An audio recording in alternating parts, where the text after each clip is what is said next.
Bonjour, aujourd'hui vendredi 13, je me suis dit que pour une fois je vous présenterai une figurine dans un sujet qui est lié à l'horreur, plutôt que d'attendre Halloween prochain.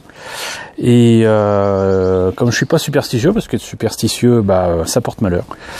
Pour ce vendredi 13, je vous propose de découvrir ce que donne cette figurine du conte de la crypte. Donc là c'est le gardien de la crypte qu'on voit dans la série télévisée, sauf que cette fois-ci il est tout en hauteur avec donc carrément son espèce de bure, robe de bure, je ne sais plus comment on dit.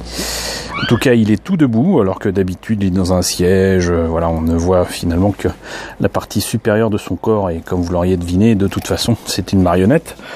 Et donc là il s'agit d'un kit en vinyle que je dois à l'ami Nicolas. Coucou Nicolas, merci à toi pour ce don.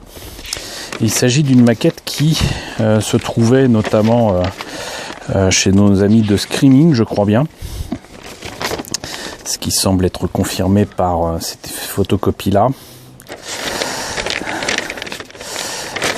Et là je ne vois que des instructions japonaises qui n'ont strictement rien à voir avec le kit en question, donc du coup vous en donner l'origine exacte serait un peu compliqué, mais cette image, surtout la couleur de l'objet, m'indique clairement que l'ami Nicolas a certainement obtenu ça auprès de soit un site qui propose des copies des souvenirs qui étaient vendus dans les années 90, soit en fait dans une boutique qui proposait justement ces fameuses copies, parfois sans boîte.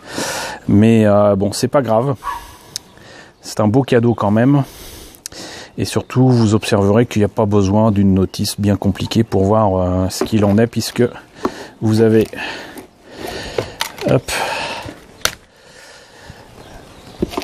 le corps lui-même.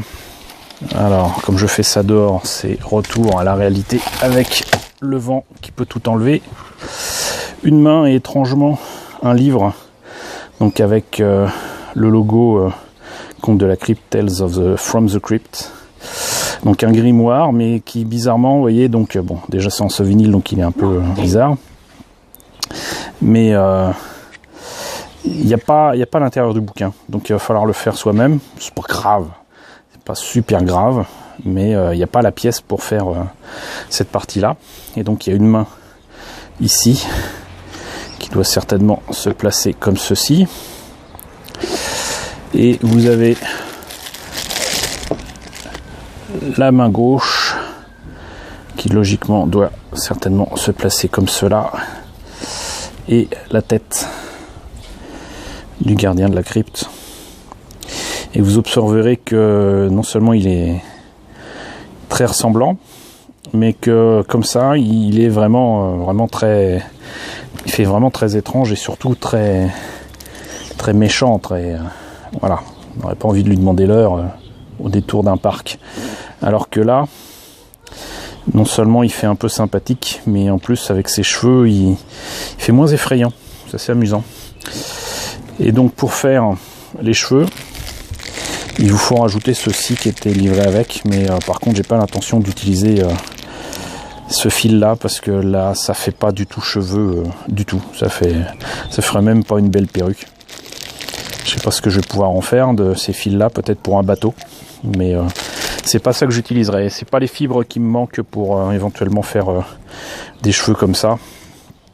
Ça sera pas un souci. Au pire, je récolterai ça sur des amis d'un certain âge. C'est pas grave, ils m'en voudront pas de leur enlever quelques cheveux, hein. Voilà. Donc voilà pour la figurine des contes de la crypte. Pour ceux qui ne le savent pas encore, les figurines en ce vinyle, c'est donc une matière creuse, un peu pas caoutchouteuse, mais bon, un peu molle. Moi je compare souvent ça avec des bouteilles de shampoing, et il faut couper donc certaines parties des pièces pour pouvoir ensuite les coller correctement. Certains les complètent les alourdissent avec du plâtre. Moi je ne fais pas ça, mais c'est vrai qu'avec le temps, comme c'est mou et surtout creux, si c'est placé par exemple là comme ici à la lumière du jour et que ça chauffe, il y a toutes les chances que la matière se ramollisse, que le travail de peinture s'en ressente, etc. Enfin, je vous ai déjà présenté ça avec des figurines de Dragon Ball Z, donc vous savez maintenant à quoi vous en tenir, et si ce n'est pas le cas, je vous conseille d'aller voir les vidéos que j'ai fait à ce sujet. Sinon moi je constate que il tient tout seul, ce qui est déjà très bien. Ça veut dire qu'il pourra tenir tout seul aussi sur un socle qui ira bien. Moi je verrais bien ça sur un socle un peu rond qui ferait vieux meuble ciré. Ça pourrait le faire avec quelques objets éparses, peut-être des vieux chandeliers, d'autres bouquins autres que celui-là, des comics peut-être en rapport avec Creepshow ou je ne sais quoi, on verra. Mais donc je pense que déjà le montage ça sera vite fait, mais la peinture ça pourrait être vite fait aussi. Je pense le plus compliqué ça sera certainement de placer les cheveux. Voilà, et sinon j'en profite pour vous demander un petit peu à vous si vous savez.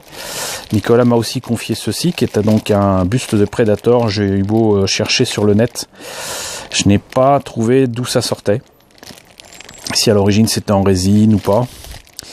Mais bon voilà, il n'y avait pas grand chose à dire dessus de toute manière. Donc c'est la présentation double pour le prix d'un. C'est un buste de Predator donc en soft vinyle avec écrit Predator dessus. Ça ressemble au titre du premier film. Si vous connaissez, à vous de me dire quelle en est l'origine, ça m'intéresse. Voilà, écoutez, c'était la présentation à la fois du gardien de la crypte pour les contes de la crypte et d'un buste de Predator dont je ne connais pas l'origine. J'espère que cette petite présentation rapide de vendredi 13 vous aura intéressé. Moi je le fais sous le soleil du printemps qui tape bien là aujourd'hui. Donc du coup pour une fois je filme dehors. Je sais pas si j'ai bien fait avec le bruit et la lumière. Donc n'hésitez pas à me dire ce que vous en pensez dans la section commentaires, à me renseigner éventuellement sur le buste de Predator si vous le connaissez, sur les contes de la crypte si vous connaissez pas, n'hésitez pas à découvrir. Si vous connaissez déjà, n'hésitez pas à me dire ce que vous en pensiez. N'hésitez pas à liker, n'hésitez pas à partager. Merci encore à vous tous d'être si nombreux à suivre ma chaîne. Bienvenue aux nouveaux abonnés. Encore merci à tous ceux qui me suivent depuis très longtemps et merci de votre fidélité. Et je vous dis à très bientôt pour la présentation de nouvelles figurines.